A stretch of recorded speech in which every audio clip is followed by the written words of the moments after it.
My name is Carson. Welcome back to Thrifty Garage, a channel where we do everyday repairs, how-tos, and reviews. And in today's video, we're doing a comparison on our work trucks. Over here on my left, we've got our 2002 truck. We're going to call it our $5,000 truck. We're going to be doing a towing test with our mini excavator on here. And we've got my 2007 Chevy Silverado with the Duramax. We're going to call it our $15,000 truck. And not pictured here will be our 2015 $30,000 truck. So we'll show you some more details as we're driving the trucks around. But basically the premise of the video is we're going to do a miles per gallon loop. We're going to be towing the mini excavator. We've got about, so let's say 12 to 14,000 pounds behind the tow vehicle. We're going to just compare each vehicle, see what does best in our situation. So stick around.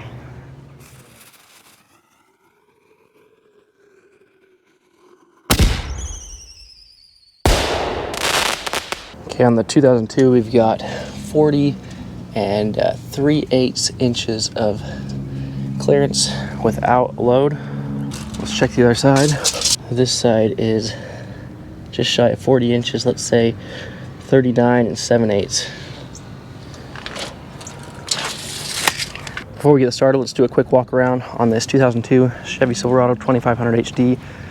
This is the 6.0 gas truck. It has 269,000 miles on it. And it's our $5,000 truck. This is a two-wheel drive truck. It does have some rust on the rockers, but aside from that, it's a pretty clean truck. We've put it to work, and it's a work truck now. But one thing I learned from this truck is I bought a work truck. I was okay beating up because it was a work truck, but because it was a work truck, it was beat up, and mechanically it needed a lot of maintenance. So I'm hoping by getting a clean truck that was well kept, that we're in a better situation. So we do not have a wiring provision in the back here. We did add the B&W hitch. We have a separate video on that. But other than this is pretty much the way we bought it. Just threw the B&W hitch on there. Had a good set of tires on it. Brakes I thought were pretty good condition, but we have another video on that. We ended up putting all new brakes on the front here, including new calipers. We got some Hawk performance brake pads, which I definitely prefer on these trucks. But yeah, very little maintenance so far, aside from oil changes. And let's get into the drive. Okay, inside here, again, it's a work truck. We've got dirt in here, but when I bought this, very clean. The dash is in really good condition still. Seats are in pretty good condition. It does have an engine tick, which I don't think, I guess you could call it a knock, but I think it's just a, I think we just have a heat shield or something like that loose. We do have the ABS light on, and right down there you can see we have 269,090 miles. And we're gonna go fill this up so we can do our Mpg Loop Test. This does make a sound when you lock and unlock, so a few little quirky things that are a little bit annoying, but we are going to see how these do towing. This truck, I don't know if it's the engine or the transmission, but this truck struggles with a heavy load.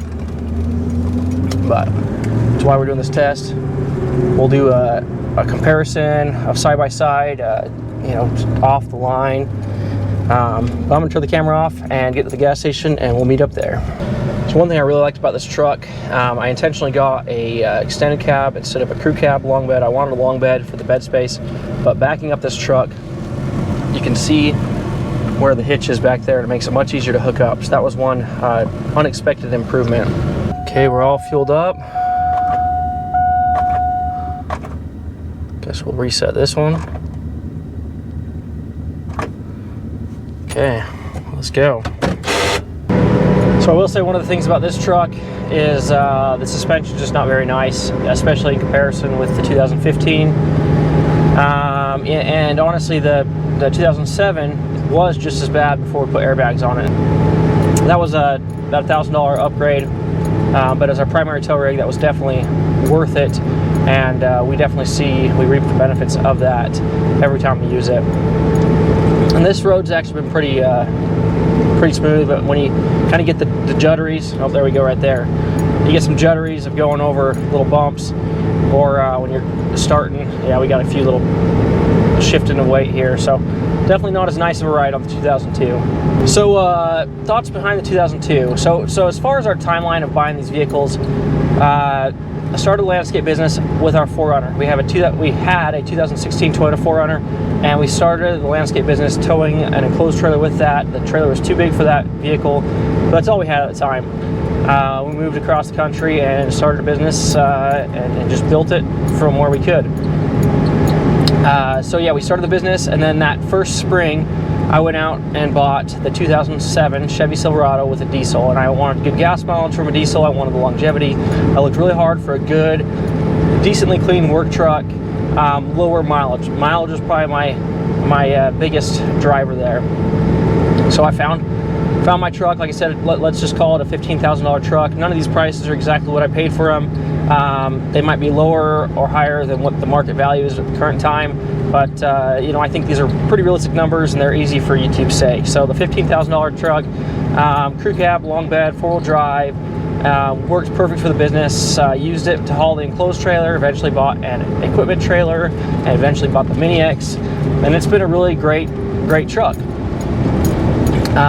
The downfall of that truck is, as I put a lot of money in repairs, and even with all the repairs I've put into it, it's been worth, as far as a work truck, it's paid its dues. It's made me as much money as it's cost me, and then some. So it's as far as keeping its worth, it's doing its job. As of all these, you know, most work trucks, if you're working them, they're staying busy, they're all worth the money. So we got the 2007, and then I found the 2015 $30,000 truck on Craigslist, and then, like I said, I'm just given the actual, you know, the estimated values of these vehicles, because that truck I found significantly under market value. I've got a separate video on that, probably $10,000 under value, give or take. So screaming deal on that, and I didn't really need the truck at the time. The 2007 was working for me, but I knew we were wanting to grow the business, and I really was wanting a backup for snow removal. We had some big snow events, and the thought of not having my plow truck for the plow being down or the truck being down was really, really scary. So picked up that truck. Like I said, got a screaming deal on it. It's worth about $30,000. It was 4-wheel drive, crew cab. It is a long bed, but it has a flatbed on it. And this guy's scaring the crap out of me. Passed me on a blind corner on double yellow. And it was a work truck, but it has some extra features in it. It's got carpet floors and a really nice truck. Like I said, check out that separate video on that. And that one had about 150,000 miles on it. The 2007 had about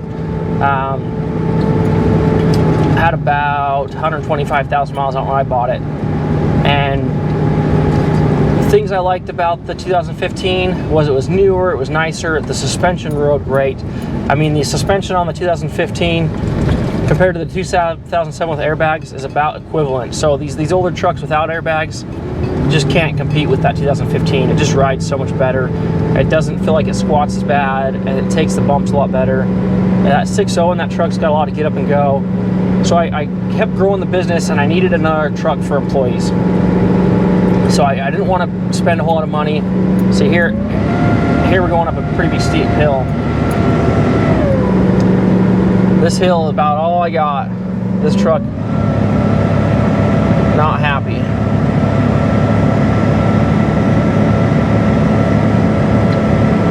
I'm not fully pinned, but I might as well be. I'm pretty dang close.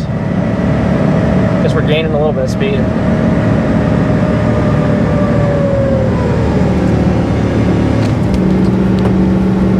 So back to business. So I've you know, heard a lot of people talk good on the 6.0 gas trucks, and I've seen it. I've been on Copart looking for trucks, and I'll see trucks with 400,000 miles on a 6.0 gas Chevy truck, the GMT 800 trucks, or even the newer ones, and I like them. They're good trucks. Every different brand has their quirks, but I like the 6.0, and having as much maintenance as used on the 6.6 Duramax kind of made me reconsider And so when I went around, well, for an employee truck, I didn't want to get a diesel. I knew employees just wouldn't treat it the way it needed to be treated.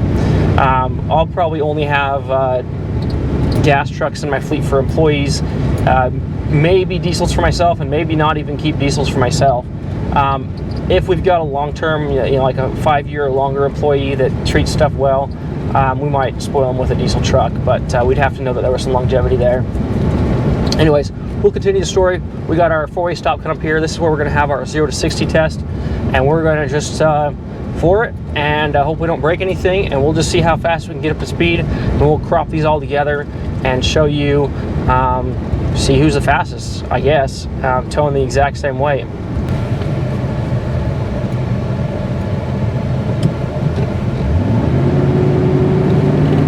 Okay, we're fully floored.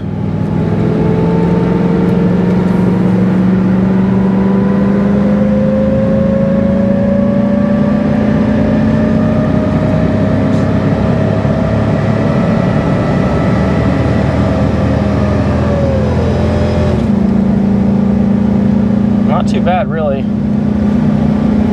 Got the 65-mile-an-hour sign.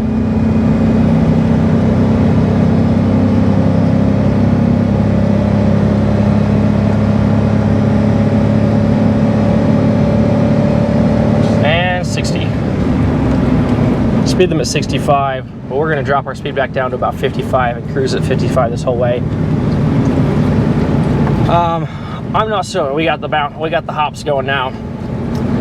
I'm not so concerned about going, 60 plus in the 2007 or the 2015 with the airbags and whatnot. But this truck, I just don't want to get in a hairy situation, in a pickle. I've had some different videos where I kind of show, talk about some experiences I've had that give me a little bit more respect for towing. But anyways, yeah. So I was looking for a good employee work truck. In my past experience with employees don't do very well with the long crew cab, long bed trucks. They have a hard time backing them up. They have a hard time, with trailers and just. Okay, we kind of missed it in this truck, but on the next 2 trucks we'll record it. We just hit some train tracks and some really bumpy concrete road right here. Very bumpy in 2002, so we'll see how the 2007 and the 2015 handle it.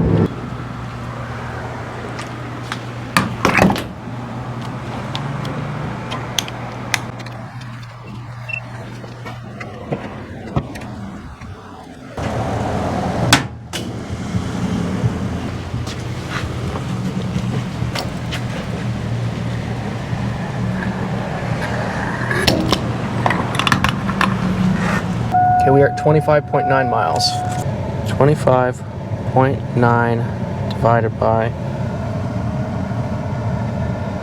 3.841 equals 6.74 miles per gallon. 6.74 miles a gallon. Let's see how good the other two can do. It's really not better or worse than I expected, so. I have not. That's the first time I've even got an Mpg reading on this truck at all, so that's curious to know. Okay, well, I'm not sure when this turned on, but I just noticed this. We've got a service engine soon light on now, so we'll pull the codes. We got an OBD2 reader on here. We'll pull those codes and see what's popping. But that's interesting after towing with this, where that pops up. Anyways, we're back here at the parking lot where we started.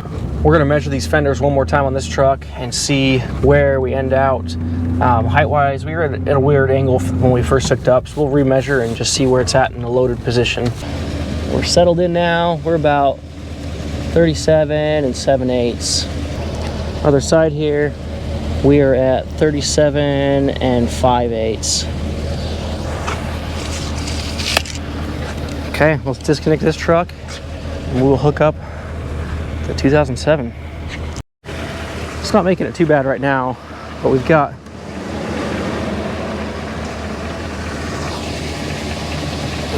I can't hear it very well right now. It's got a little bit of an engine knock. I don't think it's an internal knock. Like I said, I think it's more of a heat shield or something like that.